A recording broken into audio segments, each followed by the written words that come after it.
Good morning, Jason. Morning. How was your sleep? A little tight. A little tight. Did somebody rain on your parade last night? Because unfortunately, my shelter. My one-person tent apparently is enough for two big men. Enough for two big men? Nice. Didn't quite make it. We got an awful lot of snow, and that really wasn't the biggest problem that I had. It was basically the condensation was so bad once this came down on me that there wasn't much I could do, so I had to bail and take over the tent. I don't even know what time that was. It was hard to say. I don't know, like 1 a.m. or something, I think. So obviously you can see I had a little trouble with my shelter. Now, it wasn't so much the shelter or sleep system's fault as it was my own fault. It was my own sort of inexperience that got in the way. Now, when you take a look at my shelter setup, one of the places where I went wrong was simply burying the edge of the tarp into the snowbank. Now, what I should have done in retrospect, looking back at it now, is kept the tarp up above the banks and allowed it to basically slope over the walls. Now, at the time, I was a little bit concerned with the nighttime getting cold and wind blowing through and making me cold, and I had never tested this equipment, and so I was really concerned with warmth. Now, what that basically did was it created a situation where the condensation that ended up accumulating in my shelter system, it could not escape.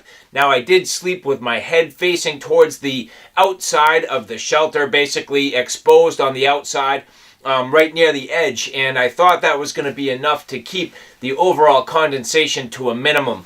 But I was in such close proximity to the fire. I mean, basically at the end of it all, I was super comfortable. That shift quilt and the version 3 trifecta had me very warm, very comfortable. And what really ended up happening, quite honestly, was I expected to get somewhat of a poor night's sleep, which I typically do. I generally don't sleep that well when I'm out in the wilderness. I got like 4 solid hours of uninterrupted deep REM sleep. So when I woke up, I was totally caught by surprise, totally shocked. It was starting to snow on me, and I knew I had to do something about it. So my plan was to go to bed while the fire was burning, have my head towards the exit of the shelter. I had my trekking poles near me, and I figured at some point in the night I would wake up and kind of prop up the shelter. I started with it real low so that it would maintain the most overall warmth. I didn't want a large volume. I wanted the shelter to kind of warm up. Well, guess what? It worked. And it worked to the point where the condensation built up to an extreme amount, and I got absolutely soaked. I was literally soaked. My shirt, my sleeping bag, the shelter that I was in, it was wet enough that I got nervous, and at that point it had started snowing considerably.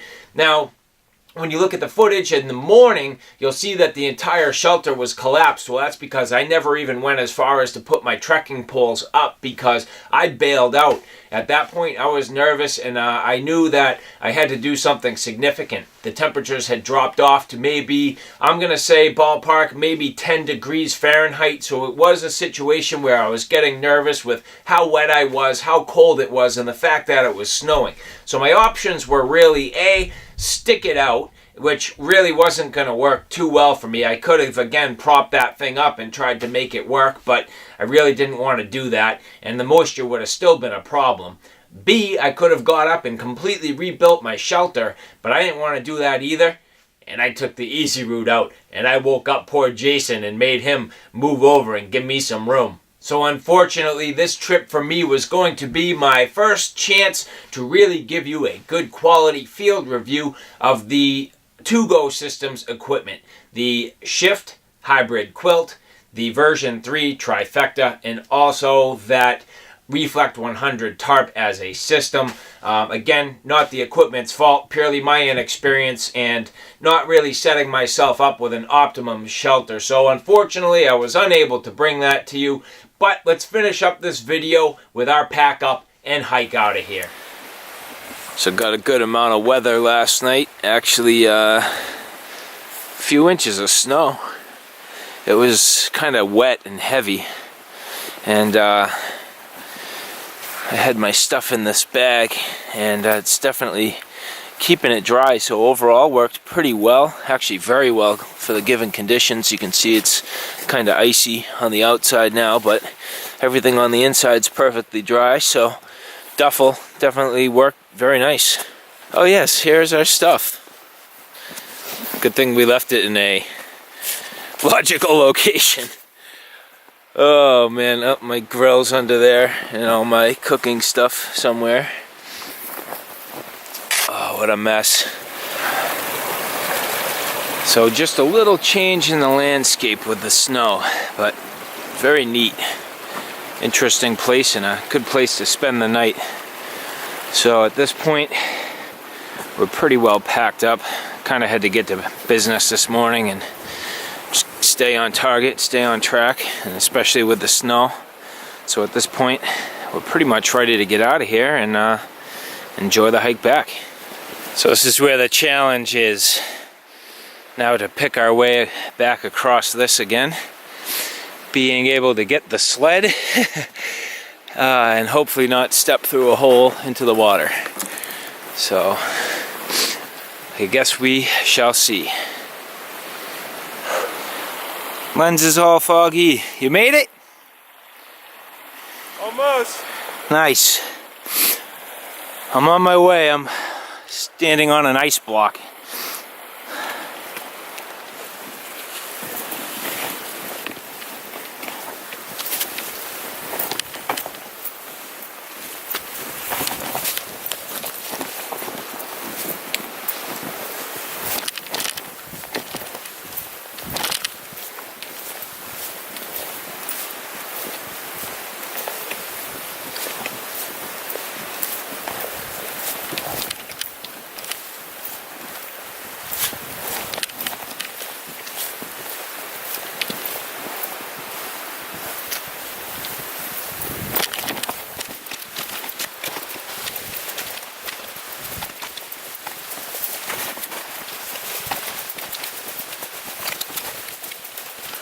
This just goes basically as far as you can see, straight down.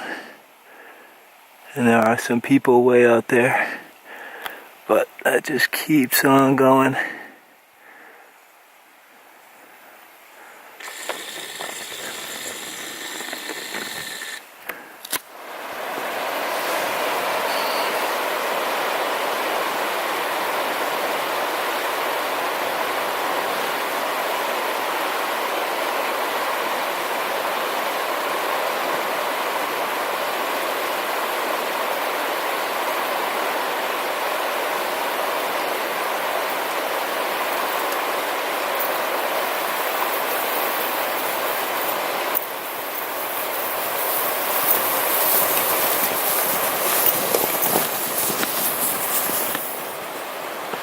Nice, buddy. Made it.